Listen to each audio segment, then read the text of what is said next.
In early 2023, the new Lexus RX will land in Australia.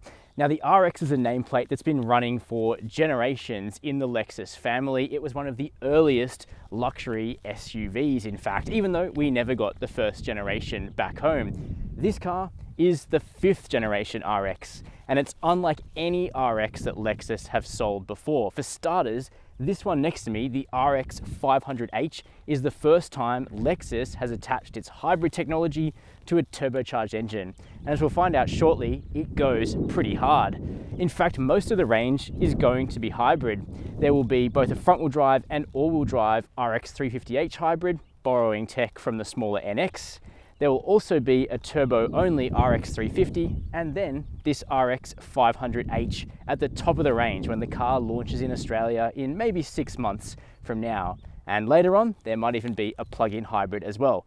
In today's video, I'll give you some first impressions of the brand new Lexus RX. We'll have a look inside the car, check out the completely changed interior, look at the back seat and the boot, discuss the potential running costs, and then go for a drive in the new 2023 Lexus RX. Before we do that, hit the subscribe button and the notification bell, and let's get started seeing just how far the RX has come since it first launched in 1998.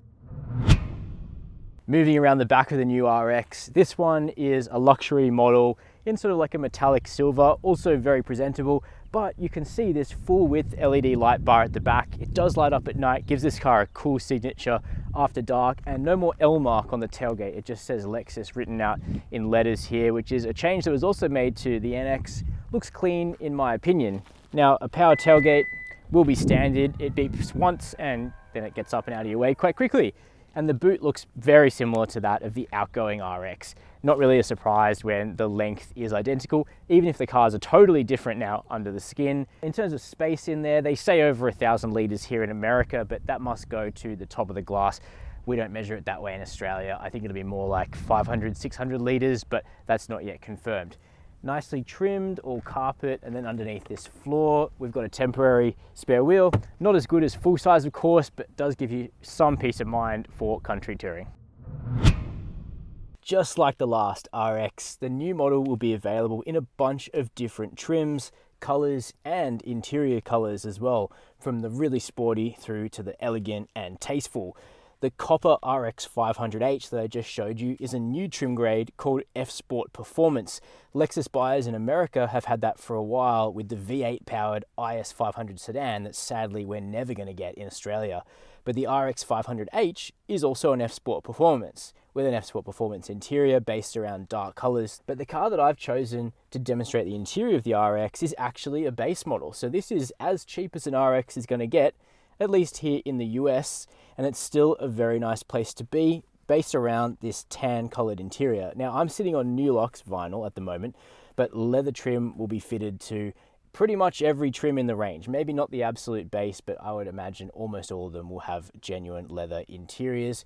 But even these seats are really comfortable, and that's the important thing. The RX is set up for comfort, the seats are supportive, but particularly in the F Sport models where they're really shapely and hold you in the corners. They've all got electric adjustment in both the driver's seat and for the passenger. And most trims also have seat cooling, which really helps on a hot day like this. It's summer here in California, even if it's pretty cold back home. And that's why every model has seat heating as well. Leather steering wheel with power adjustment in it. And you'll also notice this little camera here on the column, which is checking that as a driver, you're looking where you should be at the road and not on your phone. A little bit creepy, but I'd prefer people not be texting and driving, I guess. Looking forward of that, we've got the RX's new technology package. And if you've watched our reviews of the new Lexus NX, all of this will be very familiar because the cabin is very similar between these two new Lexus SUVs. In front of the driver, you've got a digital instrument cluster. It gives you your trip computer info, media, navigation. And then over here, you've got one of 2 available touchscreens. As I said, this car is the base grade, so it scores a 9.8-inch screen. Looks a little small in the bezel. It all works the same way, new Lexus software, and you get wireless Apple CarPlay and Android Auto. The car will launch in Australia with that tech, and the NX will also be updated at the same time with an over-the-air software update, if not sooner. But most grades get a 14-inch touchscreen, which really fills out this panel a little bit better, and I'd probably angle to get one of those cars if Australia gets the small screen, which may not occur. As for the rest of the interior, all super plush, high quality materials, nice stitching, big cup holders that grip even a small drink, so that's quite clever. Wireless charging, USB-C, and one old USB port as well. Places to stash all your stuff, and even the new e-latch system for opening and closing the doors, which actually ever so slightly delays the door opening if the car detects that you're about to clip a cyclist as you open the door, so that's a little safety feature. But what about the back seat in this now 5-seat only vehicle? The new RX is more spacious in the back seat than the car it replaces, because even though the length of the vehicle is identical to the outgoing RX, the wheelbase is longer, and as we'll find out in a minute, that makes the car better to drive, but it also means you get more space in the back seat. So the front seat is adjusted to my driving position. I'm 6 foot tall, and you can see that you can easily get another adult into the back. Legroom is awesome, toe room's good, and headroom is also fine. Probably not the best in segment, but fine for a 6-footer. So if you've got tall teenagers, they should be okay back here. In terms of amenities, you've got your air vents, you've got a separate climate zone, rear seat heating is available on the RX, plus we've got a fold down armrest here with cup holders. As you can see, you can incline the back seat as well, and all the material quality feels premium and up to scratch here in the back seat. So in terms of stashing people away here for a couple of hours, there should be no complaints. But if you're wondering where the third row version of the RX is, the 7-seat version I should say, well, it's probably not happening. We think that Lexus are working on a new model called the TX, which hasn't yet been revealed, which would be a larger 3-row SUV. So if I was a betting man, I would say that there won't be a new RXL with 7 seats, but I can't say that definitively. So what's it going to cost you to run the new Lexus RX when this generation comes out in Australia? The answer to that is going to depend on which engine you choose, because this vehicle can either be relatively frugal for its segment or relatively thirsty. Now, the thirstiest option is the RX 350 Turbo, and on our drive loops here today in California, but on roads quite similar to what we find back home actually, I was able to get about 12 litres per 100 kilometres out of the turbo non-hybrid RX. Now, I think most people are going to want to go for a hybrid. The naturally aspirated RX 350H gave me about 8 litres per 100 kilometres, which is good for a 5 metre long, large luxury SUV. And this RX 500H, the most powerful RX you can get, gave me about 10 litres per 100 Ks, which for a hybrid is, I guess, a little thirsty when you consider it's got over 270 kilowatts of power and lays down a sub 6-second 0 to 100 time. I think that's decent. The warranty on the new RX will continue to be 5 years with unlimited kilometres, and as for servicing, we don't know the price yet, but it'll be required every year or 15,000 Ks, and it'll probably cost around $500 a year for the first 3 years through the Lexus On-Call program, but we'll have to stand by for precise details about that. In terms of the difference in the ride and handling, the RX feels more planted, it feels more settled, but it's also more comfortable. The ride quality has increased despite the fact that Lexus have gone to bigger wheels on this vehicle, up to 21 inches in the RX 500H. The ride is still great, and that's whether or not you have passive dampers like on this car, or adaptive variable suspension, which is standard on the RX 500H and will probably be fitted to a bunch of other variants in Australia. So what are we getting? Well, we're getting the RX 350 Turbo, which is a 2.4 litre turbo making 205 kilowatts of power.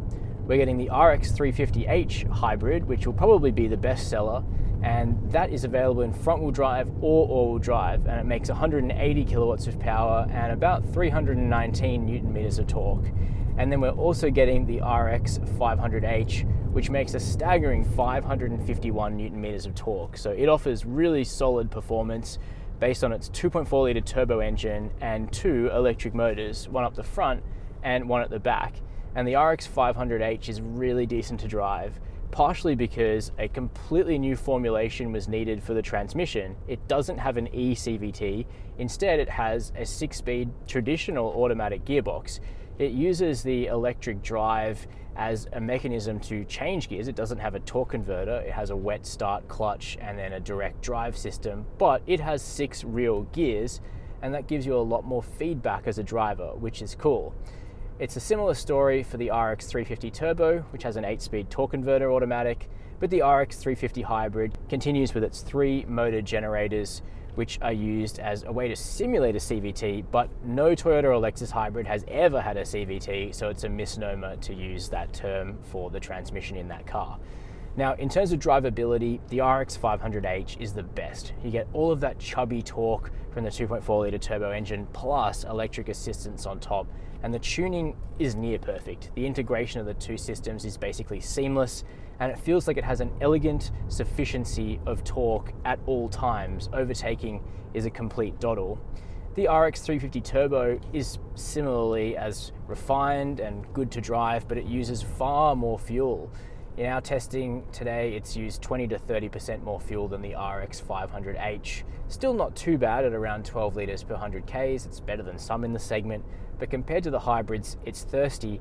And based on my first impressions, I'm just not sure that you'd go for the RX 350 as good as it is, because the RX 350h is good enough.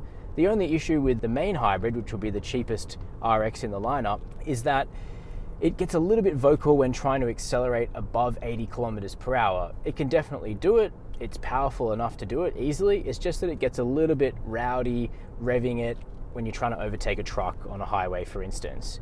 Both the RX 350 Turbo and especially the RX 500h Turbo Hybrid have so much torque available at all times. They just don't really need to rev to redline. So it's a quieter, more luxurious, more comfortable experience in keeping with this car's positioning.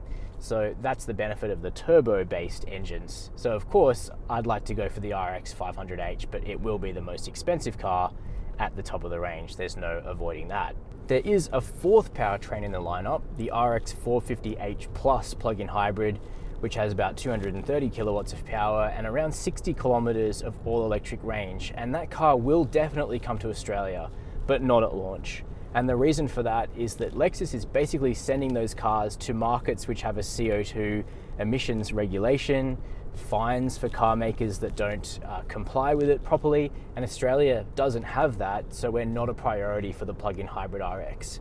It is available in the NX, but the RX plug-in will have to wait until later for Australia.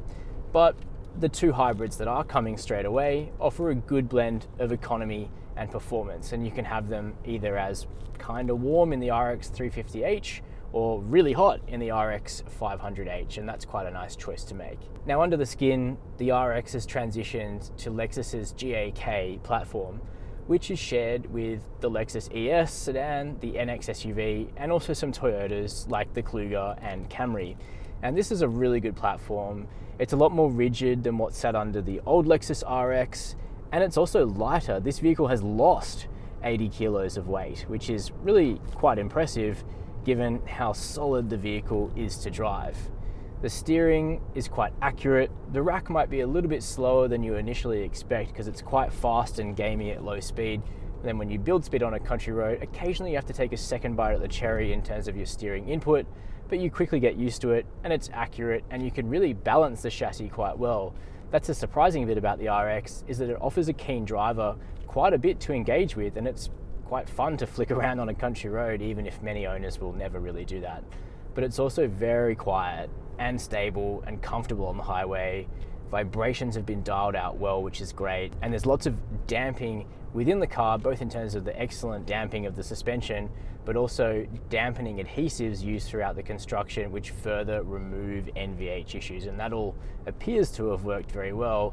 Looking forward to testing the car fully on Australian roads.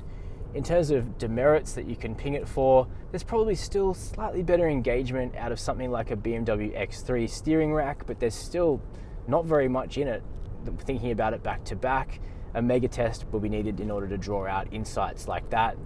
The Volvo XC60 is perhaps even more serene from a ride quality perspective, but none of those cars do hybrid as well as the Lexus RX does hybrid, and that's kind of the difference here. With the RX, you're kind of able to have it all. Low-ish fuel consumption, lots of refinement, Lexus quality, and now the dynamics are not a misery, anything but. The car is actually really quite good to drive. And it's protective of you as well with well-tuned safety systems, the third gen of the Lexus Safety Sense. So you get adaptive cruise control, you get lane keep assist, lane trace that works really well with a capacitive steering wheel, so you're not always having to nip at it to remind it that you're still alive. You also have blind spot monitoring, rear cross traffic alert, and things like the safe exit warning system that I talked about before, which prevents you from injuring cyclists. So that's a first look at the new Lexus RX, the best RX Lexus has ever done, and by a country mile. Moving this vehicle to the new GAK architecture has done a huge favor to the ability of the RX to really turn it on a country road, but it's also quieter and more refined and better to drive in any environment. So its arrival in Australia should trouble its rivals from Audi, BMW, Mercedes, Land Rover, Volvo, all the rest, because it's a much better car than the vehicle that it replaces. The RX 500h is exciting, fast, an interesting proposition for Lexus, but even the run-of-the-mill RXs, the standard 350h hybrid and the 350 turbo, are good to drive as well, with varying degrees of running costs. So what can you do about it? Well, order books are not open in Australia yet for the RX. We don't know how much this car is going to cost yet, but if you think that you want one and you want to get ahead of what will inevitably be long waits for this vehicle, like basically every new car, you can go down to a Lexus dealer and you can put an expression of interest in to be one of the first to be considered to buy the vehicle when it's released in early 2023. That's really all you can do about it right now. The other thing you can do though is you can leave a comment down below and let me know your opinion on the new Lexus RX. While you're there, hit subscribe, hit the notification bell, and as always, thank you for watching Chasing Cars.